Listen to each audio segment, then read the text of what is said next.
I'm interested in, for providers who will rarely see a patient with an amputation, but manage, along with a prosthetist. What are some of the things that you often see that we're not doing correctly or that we're missing?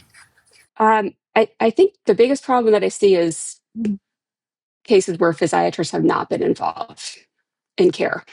So where a surgeon or primary care has written a prescription for a prosthesis, where they don't understand the details and the clinical justification for specific elements of prosthesis componentry. And it's just kind of go to the prosthetist, get your leg, and maybe do some outpatient therapy. Um, so I think, and I have only seen good care from physiatrists that I know in amputation rehab. But so I think where we can help is to make the care related to prosthesis, make sure that it's longitudinal, that we're checking in often, and there if medical problems related to prosthesis use come up.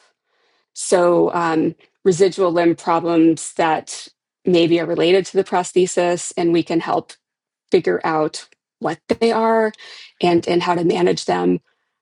So something that I think comes up often is that patients will see patients come into their primary care doc and say, I've got a problem with my socket. I need a new socket. And then if we see the patient, ideally with an interdisciplinary team, also with therapists and prosthetists together, we may identify it's not a socket fit problem. It is patients not using their prosthetic fitting socks appropriately, or they're putting their prosthesis on later in the morning, so their residual limb is swelling before they put the prosthesis on. But if they put it on earlier in the day, then the socket would fit fine. Or it may be that it's actually an alignment problem leading to a residual limb wound rather than a socket fit problem. And so that latter one could have really big implications for the cost for the patient. A new socket would be a really big copay. An alignment change is something the prosthetist does fairly quickly, potentially. Yeah, I see that issue even just with orthotics, where primary care wants to just order a brace and they order a brace. So, yeah, I guess the key is to make sure physiatry is involved in these patients who need the equipment. And I think it's important for us to understand that prosthetist orthotists have in-depth training on the clinical justification for items. Sometimes I think I see problems with physicians in any specialty not understanding that prosthetist orthotists are experts in clinical care. But what I hear from prosthetists that we work with is that it's helpful for them to have physician collaborators who speak their language.